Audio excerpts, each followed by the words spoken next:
Bonjour à tous. Peut-être que vous n'en aviez pas entendu parler avant. Il y a une ministre qui s'appelle Amélie de Montchalin. Vous allez voir qui est au cœur d'un véritable scandale, mais très emblématique sur le covidisme, cette société de caste, de privilèges et ce gouvernement du mensonge. Mais s'y ajoute un double scandale, un autre scandale dans cette affaire, je vais vous expliquer, c'est celui du journalisme, mais plus spécifiquement de ce qu'on appelle le fact-checking, c'est-à-dire la vérification de faits en bon français. Des connivences, de ce journalisme de connivence. Bref, double scandale dans un Montchalin Gate qui défraie la chronique et les réseaux sociaux depuis maintenant 48 heures. Et nous exigeons évidemment la démission de cette ministre. Et je m'étonne, non je ne m'étonne pas en réalité, en tout cas je m'en lamente, de l'énorme silence de 99% de la classe politique française sur cette affaire. Évidemment, surtout du côté de l'opposition, et beaucoup de guillemets, opposition contrôlée, qui devrait en chœur, à l'unisson, vu les faits, demander, exiger la démission immédiate de la ministre, comme je le fais depuis maintenant plusieurs jours. On va revenir dans cette vidéo très importante, très concrète. Je lui dis, elle va déborder cette affaire pour parler un peu du journalisme et de la vérification de faits, du fact-checking, etc. que vous connaissez bien, mais je vais vous en donner un peu les coulisses. Je vous attends très nombreux, on vous attend ce vendredi, 31 décembre bien sûr, après chacun ira faire la fête, à 16 h. C'est un rassemblement statique, place Pierre-Laroque, juste sous les fenêtres de Véran. Maître Divisio sera là, notamment. Qu'est-ce que ça va être sympathique, hein. Il y a des petites surprises, des grosses surprises même qui vous attendent. Ça va être énorme. Alors surtout, là vous venez, il faut venir très très nombreux, avec vos drapeaux français, vous le savez, dans la bonne humeur, dans la bonne ambiance, et surtout dans une ambiance de combativité. Tout de suite, vous notez, on aura largement l'occasion d'y revenir, mais l'Union sacrée, hein. La très grande manifestation nationale populaire, le cortège, place du Palais Royal, c'est le départ. Rendez-vous 14 h ce samedi 8 janvier, vous avez le temps, mais là aussi Maître Divisio et tant d'autres seront là. C'est l'union sacrée que je prône, extrêmement importante. Les patriotes se portent volontaires pour organiser tout cela. Parce que nous avons maintenant 14 mois d'expérience pour le faire, mais l'Union sacrée dépassera d'ailleurs cette simple manifestation qui sera populaire et gigantesque. Vu les retours qu'on a, je peux vous dire qu'on va dépasser largement le 17 juillet, hein, qui était la manifestation immense de l'été dernier, bien évidemment. Voilà, on aura l'occasion de revenir largement sur tout ça. Abonnez-vous à cette chaîne YouTube. 300 000 abonnés, c'est à portée de main, c'est dans très peu d'abonnés. Hop, un clic, vous êtes abonné. Plus vous êtes abonné, plus il y a de visibilité pour tout ce travail. C'est comme ça que fonctionne YouTube. Donc, je vous compte sur vous. Un grand merci d'avance. Profitez-en pour appuyer sur la petite cloche pour recevoir les notifications des nouvelles vidéos. C'est plus pratique pour vous. Dans un même élan, venez quelques jours avant la fin de l'année. N'oubliez pas, les adhésions, les réadhésions, les dons sont défiscalisés aux 2/3 pour vous. L'impôt sur le revenu de l'année d'après, si vous payez l'impôt sur le revenu. Donc c'est important. Dans tous les cas, je vous attends. Je vous attends. Le combat, il est tellement immense. L'opposition, avec des guillemets, est tellement à plat ventre qu'il faut une vraie combativité, une vraie énergie, et de belles valeurs qu'on défend ensemble pour notre belle France et l'humanité et les enfants et les générations qui viennent, et notre liberté, notre souveraineté de peuple et notre dignité. Tout ça, c'est la carte orange, tout ce que contient la carte orange dans son combat. Alors le lien pour adhérer aux patriotes, je vous attends, vous ne restez pas seul. Faire de la politique avec un P majuscule. Le lien pour adhérer aux patriotes ou reprendre votre adhésion annuelle, c'est le même lien. Il est sous la vidéo en description. Il est également en commentaire épinglé. Il sera en fin de vidéo en cliquant là ou là sur l'écran. Sous la vidéo en description, également un lien pour faire un don de soutien aux patriotes. Parce que ça coûte cher tout ce qu'on fait. Le 8 janvier, je ne vous raconte même pas. Ça va être une folie. Mais on le fait. Et on n'a pas un centime de l'État ni des banques. Pas un centime. Mais on a les donateurs. Voilà. Et les adhérents et les réadhérents. Tout ça, je vous l'ai dit, c'est défiscalisé aux 2/3 pour vous. Le lien pour faire le don est donc sous la vidéo en description. Bravo à ceux qui font un don de soutien aux patriotes. Bravo à ceux qui reprennent leur adhésion annuelle. Bienvenue à ceux qui nous rejoignent dès maintenant ou dans quelques minutes. Alors, le double scandale du Montchalin Gate. Alors, c'est qui, Madame Amélie de Montchalin? C'est la ministre de la Transformation et de la Fonction publique d'Emmanuel Macron. Comment est née l'affaire? Elle est née d'un tweet le 23 décembre de Jacques Klostermann. Vous pouvez aller voir tous ces tweets. Ancien pilote, bien sûr, et qui tweet ceci. Madame la ministre Amélie de Montchalin, je cite, « Ne dites surtout pas qu'hier, au départ du vol vers Genève, vous avez été débarqué par le commandant de bord. » Un peu énigmatique. Puis il va rentrer dans le détail. Notamment, je vais citer un autre tweet, toujours de Jacques Klostermann, qui date du 24 décembre, donc quelques heures avant le réveillon de Noël, à 15h53. Je vous cite ce tweet. « Je vous confirme que Madame de Montchalin a bien été débarquée du vol par le commandant de bord après une trentaine de minutes passées à bord. Il ajoute, elle était en contradiction avec la loi suisse, pays de destination, Genève, qui exige un test PCR, d'où la décision. Fin de ce tweet. Alors en fait, on a des informations. Donc Amélie de Montchalin, tout ça est vrai, parfaitement vrai. Vous allez voir, ça a été confirmé ensuite, mais entre-temps, il y a eu tellement de mensonges. Elle partait en fait pour la Haute-Savoie, pour les fêtes qu'elle devait passer, et elle devait passer avec sa famille, et pour cela, elle devait transiter par Genève, en Suisse. Et elle partait de l'aéroport parisien de Roissy-Charles de Gaulle. Alors, quand le message a commencé à beaucoup circuler, moi-même, évidemment, j'ai tout de suite interrogé. Au début, je n'avais pas de certitude, j'ai interrogé, j'ai repris sur Twitter. Mais quand le message a commencé à beaucoup circuler, le tweet de Jacques Klosterman, eh bien, Libération, en premier, sa rubrique de fact-checking qui s'appelle Check News, merci pour tous ces anglicismes au passage, il faut dire vérification de faits en français, eh bien, contacte ce 24 décembre le cabinet de la ministre Amélie de Montchalin. Et le cabinet répond ceci, je cite, c'est dans Libération, « histoire complètement fausse ». Bon. Et ils ajoutent même, ils ont ce culot d'ajouter « agité par une sphère d'extrême droite bien connue ». Ah, le mot magique pour discréditer. Extrême droite, ou bien parfois ils disent complotiste. Vous savez, il y a des mots magiques paralysants comme ça. Bon. Et là, le cabinet dit ceci à Libération. Je cite, « Arrivé à la porte d'embarquement à l'aéroport de Roissy, on a signifié à la ministre qu'il fallait un test antigénique. » Et la Libération écrit, toujours selon son cabinet, elle n'en avait pas de test, donc elle n'est jamais montée dans le premier avion, et n'a évidemment pas été débarquée. Fin de citation. Ça, c'est ce que dit le cabinet ministériel à Libération qui reprend tel quel. Et c'est la version qui sera en ligne dans l'article de Libération jusqu'au 24 décembre à 18h30. C'est un mensonge. Et même Amélie de Montchalin va le reconnaître quelques heures plus tard. C'est pour ça que Libération va devoir actualiser son article. Alors c'est un gros mensonge. Rien que ça exige la démission immédiate de cette ministre. Et on ne la lâchera pas.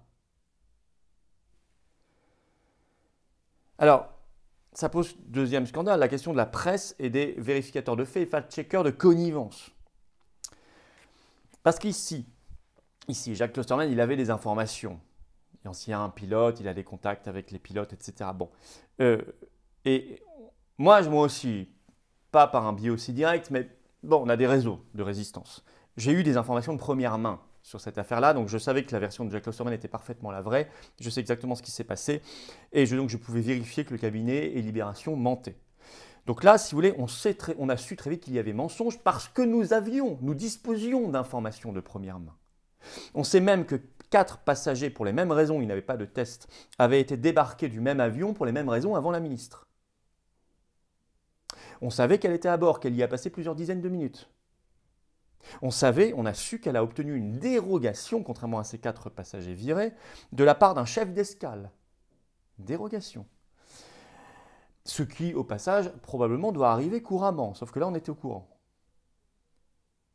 Mais là, il se trouve qu'elle est tombée sur un commandant de bord courageux. Enfin, il a juste fait son boulot, en fait. Il a juste pris la seule et juste bonne décision. Il a appliqué la justice. Si ça concerne tout le monde, ça concerne tout le monde, même si la loi est idiote, c'est comme ça. Alors, elle a dû elle-même reconnaître, mais ça, moi, je le savais, tout ça.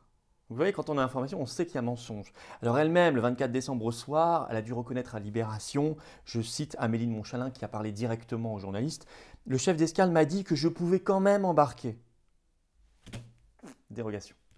Mais le commandant de bord a rectifié tout ça ensuite. Mais combien de commandants de bord doivent laisser passer? De crainte, si vous voulez, voilà, c'est une autorité ministérielle, ils n'osent pas s'opposer, etc. Privilège. Mais imaginez quand on n'a pas les informations de première main, parce qu'on n'a pas de contact. Le nombre de mensonges qu'on doit avaler chaque jour, sans le savoir, forcément. Parce que là, ce qui est quand même un scandale, dès les premières minutes de cette affaire, la presse française n'a pas été là pour creuser, pour chercher la vérité, pour s'étonner de la différence de traitement entre une ministre et des passagers lambda. Mais non, elle a juste été là, tous les articles de presse réunis, confondus, tous, sans exception. Elle a juste été là pour tenter d'arranger, de sauver la communication de la ministre. Vous allez voir comment. En prenant d'abord pour argent comptant la version de son cabinet ministériel. Confère Check News de Libération. On reprend la version du cabinet, on reprend la version macroniste et on dit c'est la bonne. Quitte à insulter ceux qui ont fait sortir la vérité en leur disant qu'ils sont d'extrême droite, etc. ou complotistes. Ça, c'est le travail d'un journaliste aujourd'hui, c'est on reprend ce que disent les macronistes et on considère que c'est la vérité. 2, en victimisant la ministre. Ah bah oui, elle est victime de l'extrême droite. Vous voyez et puis, j'ai vu des titres de presse, encore en ligne aujourd'hui, hein, qui sont là pour la victimiser de la manière dont ils sont tournés. Regardez, l'Obs du 23 décembre. La ministre empêchée de prendre son vol. On dirait que c'est la ministre qui est victime. Gala a titré de la même manière le 25 décembre. La ministre empêchée de prendre son vol. Le Huffington Post le 25 décembre, à un moment où on connaît déjà la vérité le 25 décembre. La vérité a éclaté le 24 décembre au soir. Huffington Post 25 décembre, donc on connaît déjà toute la vérité. La ministre a même avoué. Titre quand même ceci. Je cite, Amélie de Montchalin a-t-elle été débarquée de l'avion? La ministre donne sa version. Non mais on n'en est plus à poser des questions. On sait qu'elle a été débarquée de l'avion, elle l'a reconnue elle-même. Et pourtant, ça n'empêche pas le 25 décembre, le Huffington Post de titrer comme ça. Le but, bien sûr, c'est de minimiser les faits, de sauver la ministre.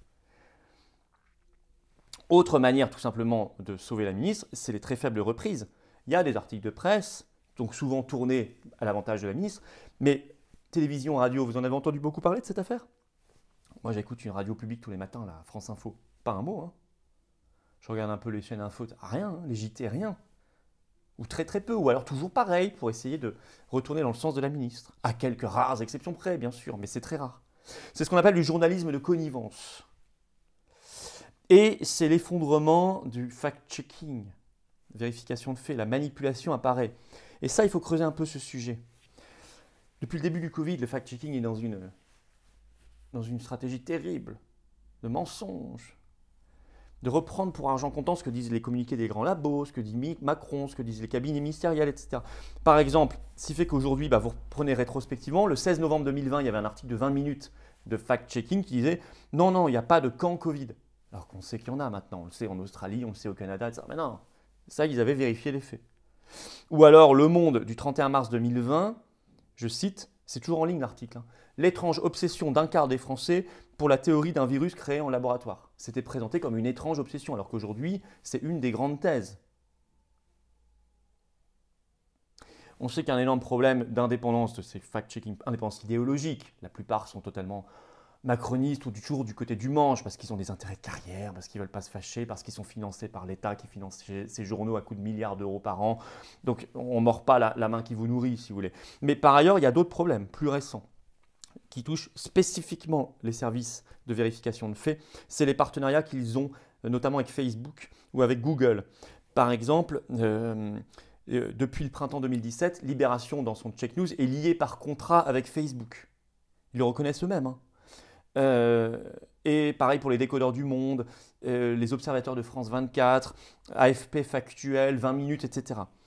Ça, un article même de Libération du 30 janvier 2019 expliquait tout ça. Et en fait, Facebook s'est lancé beaucoup dans le financement partout dans le monde du fact-checking. Ils le reconnaissent eux-mêmes juste après l'élection de Donald Trump. Vous voyez, il fallait contrer. Alors, vous avez un article qui est toujours en ligne, hein, de Challenge, du 8 février 2019 et qui dit que ce que cache, le titre, c'est que ce que cache l'intérêt des médias pour le fact-checking. Ça, c'est l'article de Challenge. Et dedans, Challenge écrit un modèle économique qui repose sur Facebook. En partie.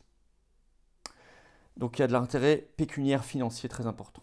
Et puis vous connaissez l'orientation idéologique, la censure sur Facebook, donc vous la retrouvez dans ces réseaux-là.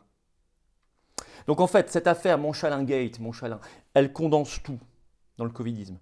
1, la société covidiste de caste. Les gueux face aux dérogations, aux privilégiés qui ont les dérogations. 2, c'est le gouvernement du mensonge, puisque son cabinet a menti, etc. Ce qui entraîne la demande de démission, l'exigence de démission, que je répète. 3, la connivence plus forte que jamais de la presse. 4, l'effondrement des fact-checking, vérification de faits. Que tous ces éléments condensés dans une seule affaire, c'est pour ça qu'il faut faire circuler cette vidéo et cette affaire très concrète, ouvrent les yeux des derniers endormis. Ouvrent les yeux de ceux qui ne veulent pas voir et qu'ils rentrent en résistance avec nous. Qu'ils exigent avec nous la démission de la ministre, mais bien plus que ça. La remise à plat complète de ce système affreux.